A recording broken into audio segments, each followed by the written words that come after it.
صلی علی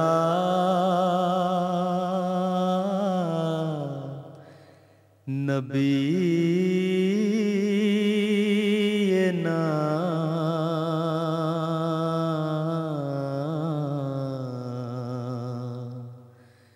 صلی علی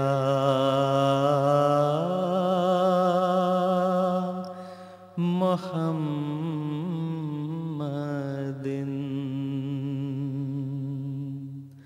صلی علی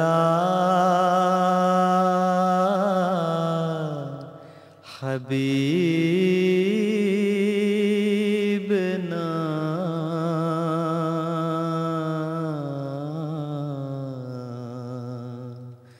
صلی علی محمد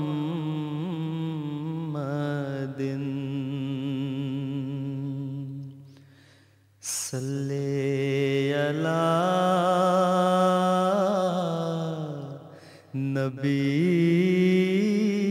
نبینا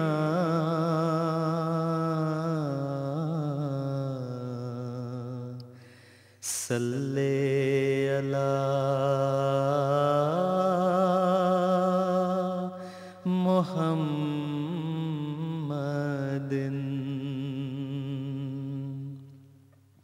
صلی علی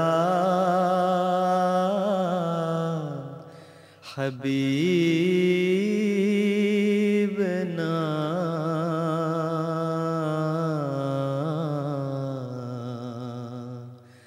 صلی علی محمد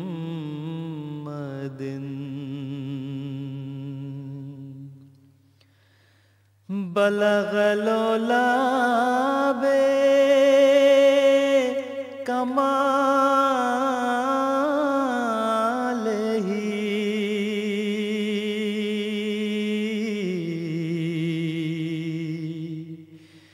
بلغ العلا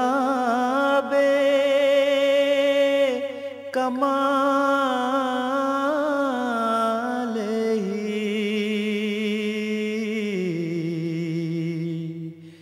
کشف الدجى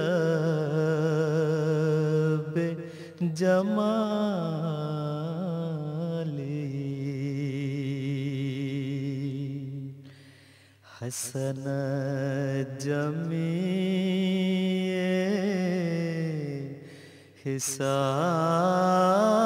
خصاله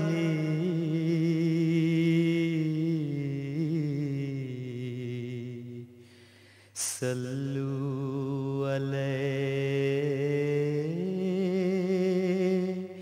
علیہ وآلہ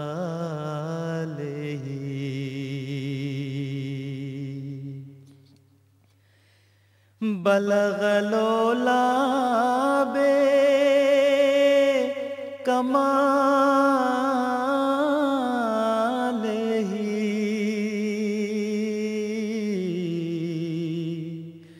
کشف الدجى بجماله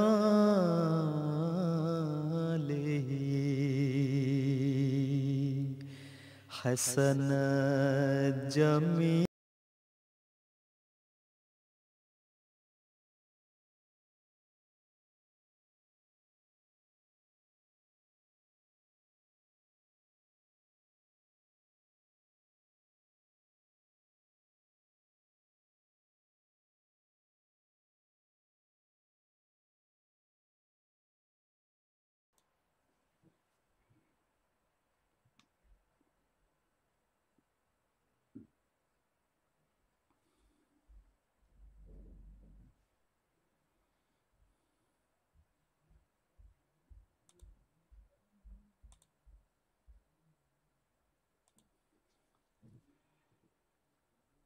السلام علیکم ورحمۃ اللہ وبرکاتہ۔ امید ہے کہ آپ احباب اللہ تعالیٰ کے فضل اور رحم کے ساتھ بخیریت ہوں گے۔ اور آپ تمام جو ہیں وہ خدا تعالیٰ کے فضل کے ساتھ کسی نہ کسی رنگ میں دین کی خدمت میں بھی مصروف ہوں گے۔ ترجمات القرآن کی کلاس نمبر 130 کے ساتھ حاضر خدمت ہیں۔ اللہ تعالیٰ کے فضل سے ہم نے سورہ الفاتحہ اور سورہ البقرہ جو ہے وہ مکمل کر لی۔ آج ہماری ترجمات القرآن کی کلاس نمبر 130 جو ہے وہ سورہ آل عمران کی ابتدائی آیات سے پر مشتمل ہے۔ جس طرح کے طریق ہے کہ خاکسار پہلے تلاوت کرے گا، پھر اس کا ترجمہ جو ہے وہ آپ کی خدمت میں پیش کیا جائے گا۔ اعوذ باللہ من الشیطان الرجیم،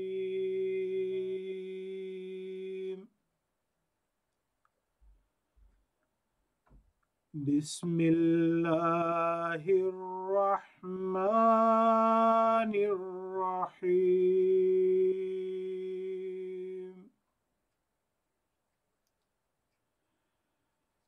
الف لام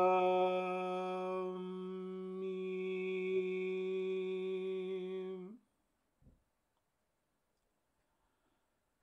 اللہ لا الہ الا هو الحی القیوم،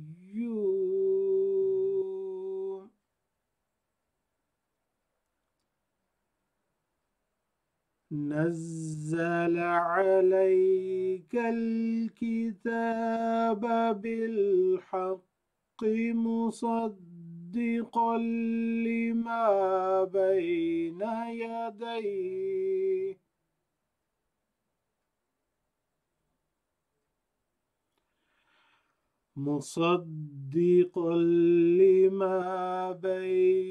یدیہ وأنزل التوراة والإنجيل۔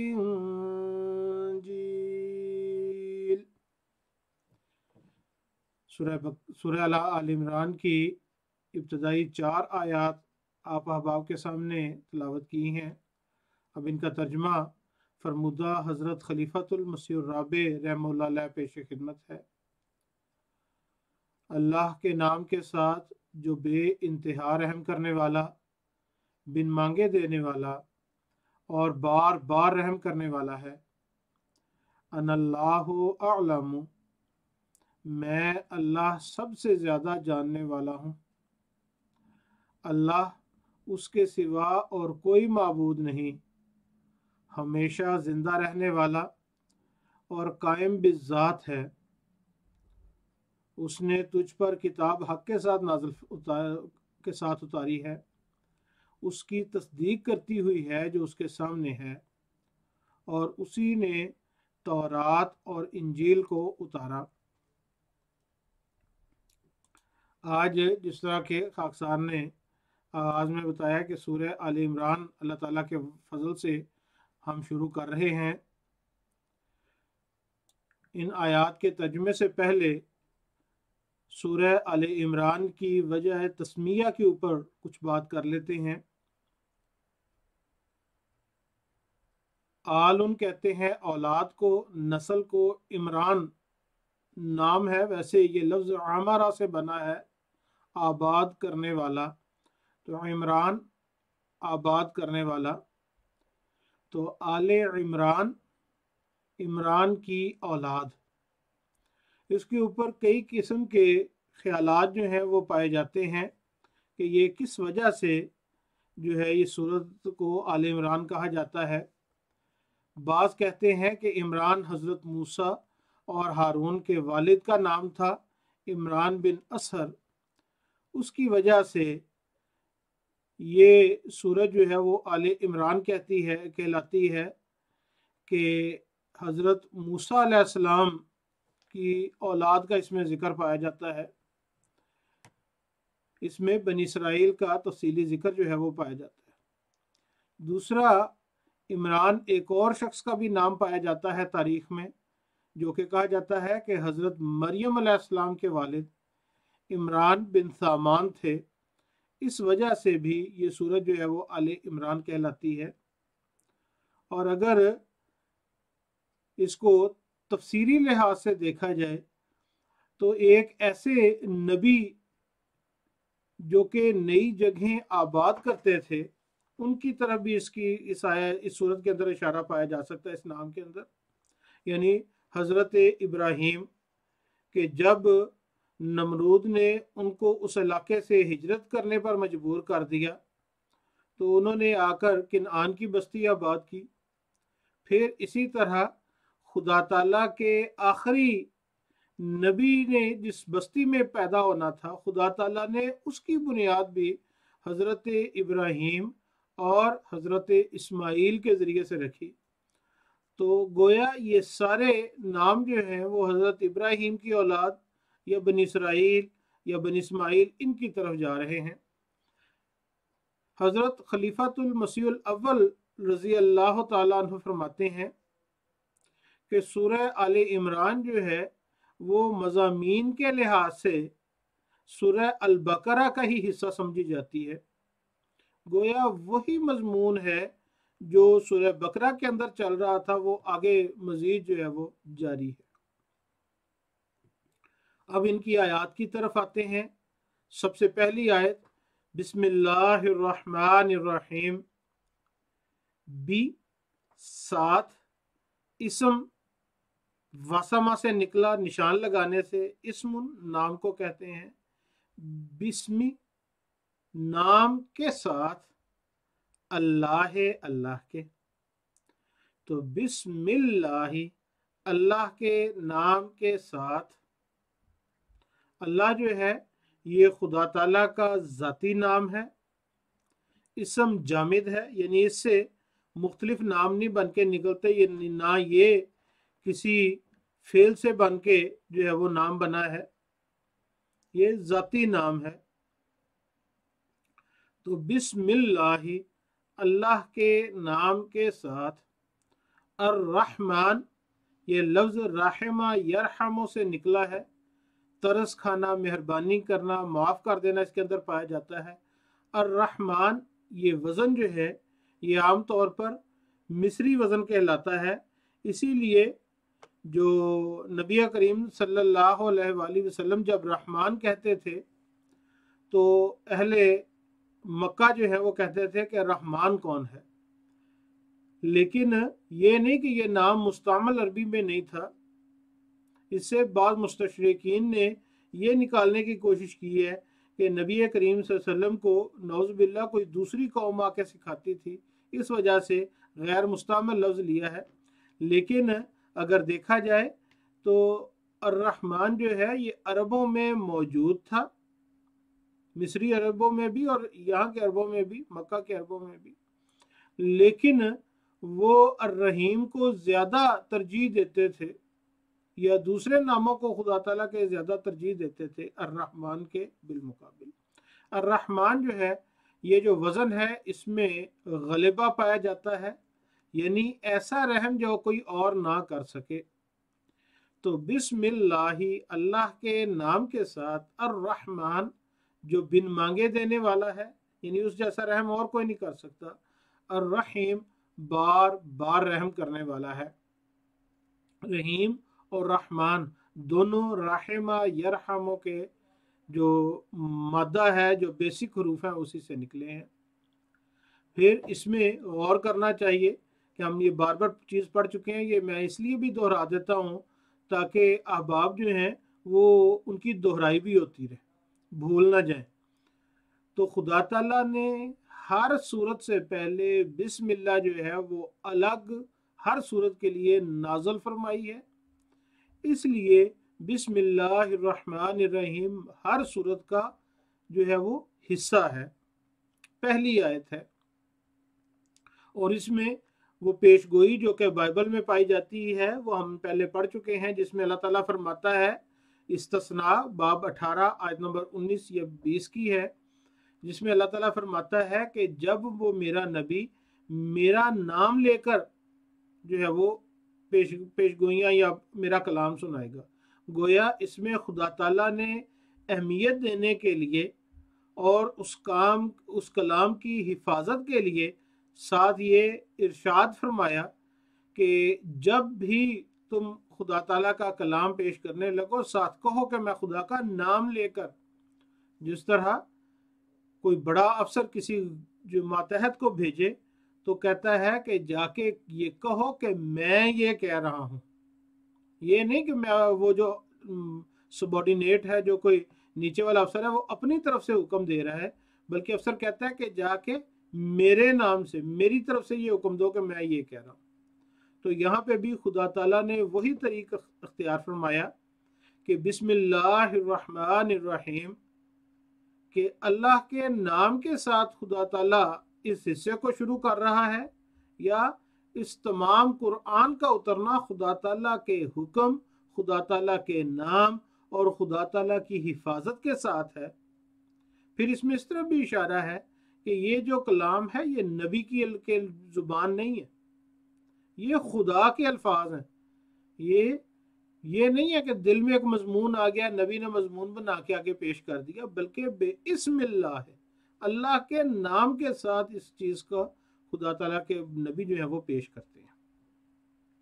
اگلی آیت آ جاتی ہے الف لام میم ان اللہ اعلم، یہ سورہ البقرہ کے اندر بھی آتا ہے اور یہاں پہ بھی آتا ہے۔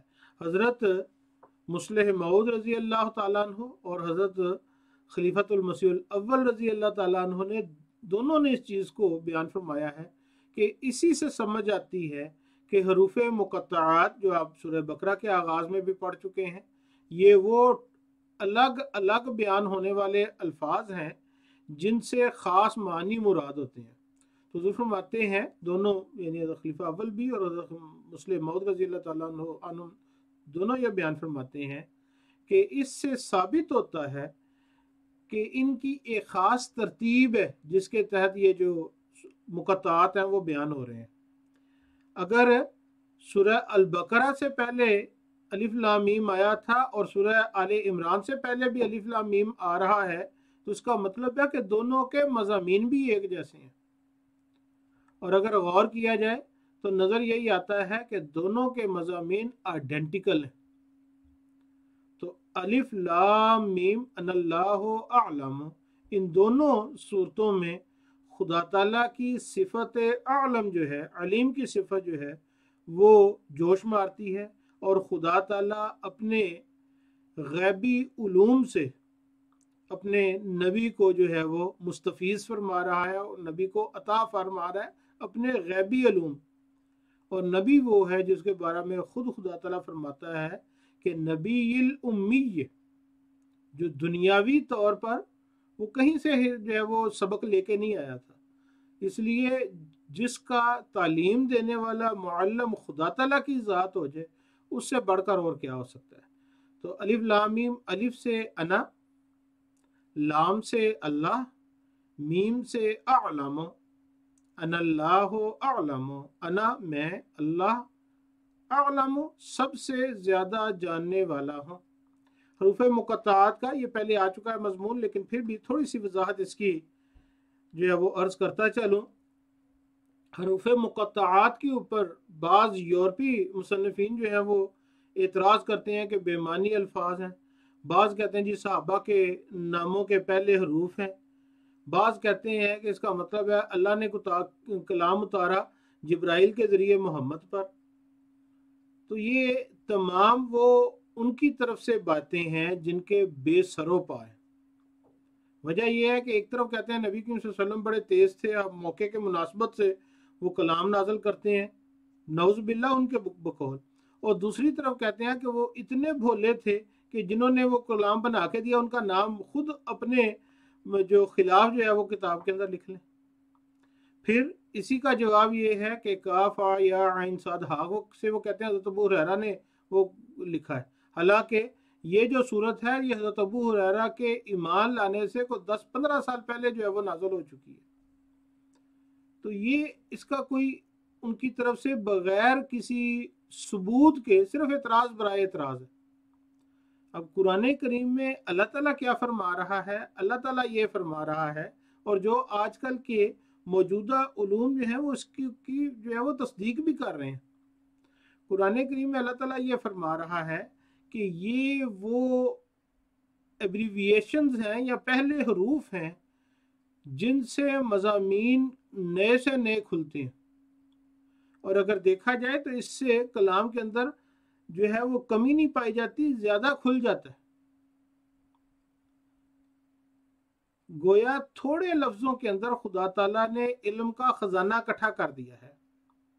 تو یہاں پر خدا تعالیٰ کی صفت علیم جو ہے یا صفت عالم جو ہے وہ جوش مار رہی ہے، اور خدا تعالیٰ کو اس معلم حقیقی سے وہ تمام علوم جو پہلی قوموں کو عطا ہوئے وہ بھی عطا ہوئے، اور ان سے بڑھ کر قیامت تک کا علوم، قیامت تک کے علوم، جیسا کہ خدا تعالیٰ فرماتا ہے الیوم اکملت لکم دین، کہ آج میں نے تمہارے لیے تمہارا دین مکمل کر لیا، ورضیت لکم الاسلام دین، اور تمہارے لیے اسلام کو دین کے طور پر جو ہے وہ اختیار کر لیا۔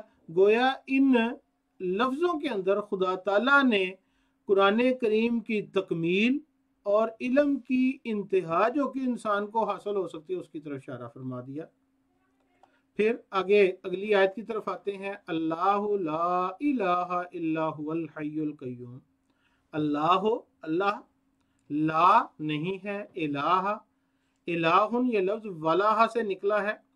ولہ کہتے ہیں وہ اس نے، یا آلہ یو آلہ سے بھی کئی لوگ کہتے ہیں اس نے معبود جانا، تو الہ معبود کو کہتے ہیں جس کی پرستش کی جائے۔ اردو میں بھی لفظ الہی، یا الہی، اے میرے اللہ، اے میرے معبود، تو الہ معبود، اللہ وہ ذات ہے، لا نہیں ہے، الہ کوئی معبود، الا سوائے، مگر، ہوا وہ، لا الہ الا ہو، نہیں ہے کوئی معبود سوائے اس کے، نہیں ہے کوئی معبود مگر وہی، الحی، حیٌ کہتے ہیں ضد و میتن، مرنے کے بالمقابل، حی یا وہ زندہ ہو گیا۔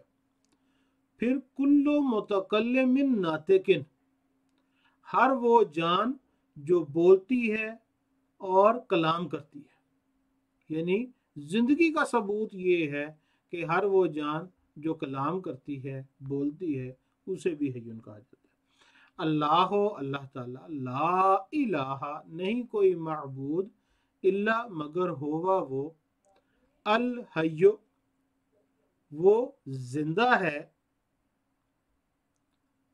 القیوم، قیامہ کہتے ہیں کسی کام کو قائم کرنا، کامہ سے صفت مشبہ ہے کہ کسی کام کو قائم کرنے والا، قیوم قائم کرنے والا اور قائم ہونے والا دونوں اس کے اندر پائے جاتے ہیں، اس لیے قائم بالذات، اپنی ذات میں وہ ہر لحاظ سے قائم بھی ہے اور دوسروں کو قائم کرنے والا بھی ہے۔ حضرت خلیفۃ المسیح الاول رضی اللہ تعالیٰ عنہ فرماتے ہیں کہ خدا تعالیٰ نے آغاز میں ہی، اس سورت کے آغاز میں ہی بنی اسرائیل کے جو ایک بڑا حصہ یعنی عیسائی حضرات ہیں، ان کا ایک بڑا عقیدہ جو ہے جو کہ خدا تعالیٰ مانتے ہیں حضرت عیسیٰ علیہ السلام کو، اس کی نفی فرما دی اور فرمایا کہ معبود صرف ایک ہی ہے جو خدا تعالیٰ کی اپنی ذات ہے، اللہ وہ ذات ہے، لا الہ الا ہو نہیں کوئی معبود مگر وہی۔ پھر آگے اس کی خدا تعالیٰ وضاحت فرما رہا ہے، مسلم موعود رضی اللہ تعالیٰ عنہ فرماتے ہیں کہ دو صفات ہیں جن سے خدا تعالیٰ اپنے علاوہ کسی اور معبود کی نفی فرماتا ہے، یہ جو کہتے ہیں نا ایک تین اور تین ایک، خدا تعالیٰ اس کی نفی فرماتا ہے۔ وہ دو صفات کون سی ہیں؟ الحی ہمیشہ زندہ رہنے والا، القیوم خود قائم اور دوسروں کو قیام بخشنے والا۔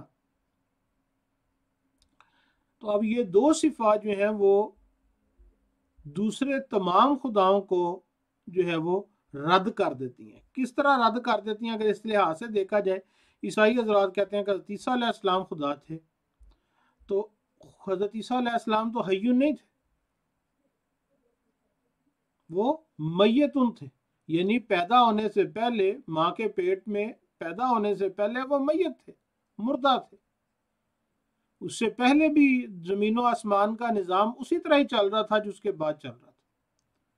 اور پھر قرآن کریم میں بھی اور عیسائی تمام جو عقائد ہیں ان میں بھی یہ ملتا ہے کہ حضرت عیسیٰ علیہ السلام کو موت بھی آئی ہے، وہ حیون نہیں تھے۔ یہ کس طرح آپ کہہ رہے ہیں کہ جی ہاں جی وہ میت تھے؟ اب آپ کے سامنے اعمال کا حوالہ بھی لکھا ہوا ہے کہ وہ خدا کے داہنے ہاتھ سربلند ہوا مرنے کے بعد، اور خدا سے پاک روح حاصل کی۔ گویا وہ مرنے کے بعد خدا تعالیٰ کے دائیں طرف حاصل، اور اس نے خدا سے روح حاصل کی۔ پھر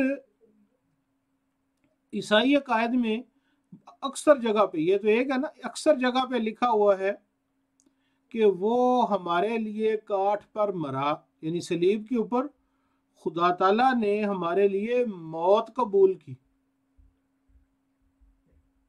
حالانکہ خدا تعالیٰ کی صفت حیون جو ہے وہ موت کی نفی کرتی ہے۔ پھر دوسری قیوم، ہمیشہ سے قائم اور ہمیشہ قائم رہنے والا اور دوسروں کو قیام دینے والا۔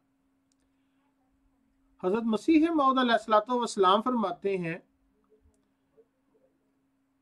کہ وہ عیسیٰ جسے تم خدا سمجھتے ہو وہ تو 9 مہینے تک ماں کے پیٹ میں رہا اور ماں کا خون پی کر جوان ہوا۔ یہ خدا کیسے ہو سکتا ہے جو اپنے قیام کے لیے، اپنے زندہ رہنے کے لیے ماں کے دودھ اور ماں کے پیٹ میں ماں کے خون کا جو ہے وہ محتاج ہو؟ کوئی محتاج جو ہے وہ خدا نہیں ہو سکتا، دوسروں کے وجود کا، قائم ہونے کے لیے دوسروں کے وجود کا محتاج تھا۔ پھر یہاں تک محتاج تھا کہ صلیب کے اوپر لٹکایا گیا، خود صلیب سے اتر بھی نہیں سکتا تھا، دوسروں نے پکڑ کے صلیب سے اتارا۔ تو یہ دو صفات الحیو اور القیوم جو ہیں، یہ عیسائی عقیدہ حضرت عیسیٰ علیہ السلام کو جو خدا مانتے ہیں اس کی نفی کرتی ہیں۔ پھر آگے اللہ تعالیٰ فرماتا ہے نزل علیک الکتاب بالحق، نزل اس نے اتارا، نازل کیا، علیکا علا پر، کا تیرے، علیکا تجھ پر، الکتاب اس خاص کتاب کو، بھی ساتھ، الحق حق کے ساتھ۔ اب حق کیا ہے؟ حق کہتے ہیں سچائی کو بھی اور کسی بھی کام کے درست طریق کو بھی۔ جس نے تجھ پر صحیح طریق پر کتاب اتاری، جس نے تجھ پر سچائی کے ساتھ کتاب اتاری، جس نے تجھ پر ایک ایسی کتاب اتاری جو ہر لحاظ سے کامل ہے۔ یہ سب معنی اسی کے ہیں۔ نزلہ اس نے اتارا، علیکا تجھ پر، الکتاب کتاب کو، بالحق حق کے ساتھ، سچائی کے ساتھ، درستگی کے ساتھ، کمال کے ساتھ، مصدقن مصدق تصدیق کرنے والا، کتاب جو کہ مذکر ہوتی ہے عربی میں، اس لیے جو ہے وہ مصدقن تصدیق کرنے والا کی بجائے کرنے والی، کیونکہ ہم اردو میں کتاب کو مؤنث استعمال کرتے ہیں۔ نزلہ اتاری، علیکا تجھ پر، الکتابہ یہ کتاب، یا نزل علیک الکتاب اس نے تجھ پر یہ صحیفہ اتارا، بالحق حق کے ساتھ، مصدقن وہ تو ہے صحیفہ، یہ وہ کتاب تصدیق کرنے والا ہے، لے کے لیے، ما جو، لما اس کی جو، بینا درمیان، یدیہ یدن ہاتھ، یدین دونوں ہاتھ، ہی اس کے، اللہ تعالیٰ بیان فرما رہا ہے بینا یدیہ اس کتاب کے سامنے، کسی چیز کے سامنے، یعنی دونوں ہاتھوں کے سامنے کوئی چیز ہو تو کہتے ہیں یہ تمہارے سامنے ہاتھوں کے درمیان پڑی ہوئی ہے، یہ محاورہ ہے۔ تو بینا یدیہ جو اس کے سامنے ہے، وا اور انزلہ اس نے نازل کیا، التورات، التورات یہ لفظ واریا یورا سے نکلا ہے، اسے کہتے ہیں آگ نکالنا، اور اسی طرح تیر مارنے کے لیے بھی بعض جو ڈکشنریز ہیں وہ استعمال ہوتی ہیں۔ التورات ایسی شریعت جو کہ آتشی ہو، جس کے اندر جو شیطان ہے وہ ان کے سامنے رک نہیں سکتا۔ تو تورات جو ہے وہ اپنے لحاظ سے بڑی اچھی ایک کامل قسم کی شریعت تھی اس دور کے لحاظ سے۔ تو اللہ تعالیٰ فرماتا ہے، دوبارہ کر دیتا ہوں، نزلہ اس نے اتارا علیکا تجھ پر الکتاب اس کتاب کو بالحق کے حق کے ساتھ، مصدقاً وہ تصدیق کرنے والی ہے، لما اس کی جو بین یدیہ جو اس کے سامنے ہے، اور انزلہ اس نے نازل کیا تورات کو، یعنی اس میں خدا تعالیٰ اس سے اشارہ کر رہا ہے کہ تورات یہ نہیں کہ کسی اور کی طرف سے آئی ہے، تورات کو بھی ہم ہی نے اتارا تھا۔ یہ بین یدیہ ہے کہ آگے تفسیر بیان کر رہا ہے کہ قرآن کریم کن چیزوں کی تصدیق کر رہا ہے۔ تورات کی تصدیق کرتا ہے، والانجیل اور انجیل کی۔ اب ان دونوں کی تصدیق کرنی کیا ہے؟ اس کے اوپر بعض لوگ اعتراض کرتے ہیں کہ اگر قرآن کریم تصدیق کرتا ہے کہ تورات سچی ہے، پھر قرآن کریم میں آنے کی ضرورت نہیں رہتی۔ تو تصدیق ہمیشہ دو طرح سے ہوتی ہے۔ ایک یہ ہوتی ہے کہ کوئی کہے کہ فلاں بندے نے جو کہا ہے وہ سچ کا ہے۔ دوسری تصدیق یہ ہوتی ہے جیسے میں کہوں کہ ابھی جناب دروازہ کھلے گا اور شمس آ جائے گا، اور باہر سے کوئی شمس نامی شخص آ جاتا ہے، تو میں کہوں گا کہ اس نے میری بات کی تصدیق کر دی ہے، یعنی جس طرح کہا گیا تھا اس طرح کر دیا ہے۔ اب یہاں پہ بھی یہ بین ہی یہی مانی ہے، قرآن کریم تصدیق کرنے والا ہے تورات کی اور انجیل کی۔ اب تورات اور انجیل میں کیا چیزیں ہیں جن کی تصدیق کرتا ہے؟ پہلی چیز یہ خدا تعالیٰ فرماتا ہے کہ ما ننسخ من آیات او ننسها نأتی بخیر منها، کہ اگر ہم اپنے جو کلام ہے اس میں سے کوئی چیز بھلا دیتے ہیں یا منسوخ کر دیتے ہیں۔ اب اگر دیکھا جائے تو خود عیسائی اور یہودی حضرات اس بات کے قائل ہیں کہ تورات اور انجیل وہ نہیں ہے جو حضرت عیسیٰ علیہ السلام کے اوپر یا حضرت موسیٰ علیہ السلام کے اوپر اتری۔ خود تواریخ بائبل کے اندر پتہ چلتا ہے کہ تورات جو ہے وہ مکمل جل گئی، کسی کو اس کا کچھ یاد نہیں تھا۔ یہ حضرت عیسیٰ علیہ السلام سے تقریباً 500-600 سال پہلے کی بات کر رہا ہوں، ساری جل گئی، کسی کو نہیں پتا تھا کہ کیا رہ گیا۔ 100 سال اسی طرح ہی حالت رہی۔ پھر کسی نے جو یادداشتیں ہیں حضرت عزرا نبی کے ذریعے جو ہے، دانییل حزقیل نبی کے ذریعے سے ان یادداشتوں کو اکٹھا کیا، اور یہ تورات جو ہے وہ یادداشت ہے۔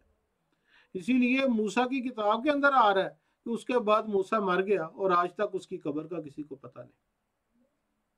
تو یہ تورات کی حالت ہے۔ قرآن کریم تصدیق کیا کرتا ہے کہ ان یادداشتوں میں جو صحیح کلام ہے، جو حقیقی کلام ہے، خدا تعالیٰ قرآن کریم کے ذریعے وہ نکال کے سامنے رکھتا ہے، گویا تصدیق کرتا ہے کہ یہ والا حصہ ٹھیک تھا۔ اور انجیل اگر دیکھا جائے تو انجیل میں خود متی باب 21 آیت نمبر 40 میں ایک تمثیل بیان کی جاتی ہے کہ ایک باغ کا مالک جو ہے اس نے باغ لگایا، کچھ لوگوں کو ٹھیکہ دیا، انہوں نے جو ٹھیکے پہ وہ سامان لینے کے لیے، جو ٹھیکہ لینے کے لیے سال کے بعد آتے تھے، ان کو کچھ کو مار بگایا، کچھ کو جو ہے وہ قتل کر دیا۔ کہتے ہیں کہ باغ کا مالک جو ہے اس نے اپنے بیٹے کو بھیجا، انہوں نے کہا یہ بیٹا یہ تو اس کی وراثت ہے، انہوں نے بیٹے کو پکڑ کے قتل کر دیا، بلکہ سلیب دے دی۔ اس کے بعد حضرت عیسیٰ علیہ السلام فرماتے ہیں اب باغ کا مالک خود آئے گا۔ گویا بائبل تورات کے اندر خدا تعالیٰ کے نبی حضرت عیسیٰ علیہ السلام فرماتے ہیں کہ تم نے خدا کا بیٹا جو کہلانے والا تھا اس کو تو سلیب دے دی، اب باغ کا مالک جو ہے وہ خود آئے گا۔ پھر اسی طرح مرکز جو ہے انجیل جو ہے، اس میں مرکز کے آغاز میں ہی 15 نمبر آیت میں خدا تعالیٰ فرماتا ہے، حضرت عیسیٰ علیہ السلام فرماتے ہیں کہ خدا کی بادشاہی نزدیک ہے۔ گویا ابھی تک خدا تعالیٰ کی بادشاہی دنیا پہ قائم نہیں ہوئی، ابھی آنی ہے۔ تو گویا تصدیق یہ تھی کہ تورات اور انجیل جو ہیں ان کی باتوں کی تصدیق کی کہ یہ باتیں خدا تعالیٰ کی طرف سے جو نازل ہوئی ہیں، ان کو نبی کریم صلی اللہ علیہ وسلم کے ذریعے خدا تعالیٰ نے پورا کر دیا۔ پھر ہم آغاز کی میرا کلاس نمبر 17 کے اندر ہم اس چیز کی وضاحت کر چکے ہیں، تصدیق کی کتنی طرح سے قرآن کریم نے بائبل کی نبی کریم صلی اللہ علیہ وآلہ وسلم کی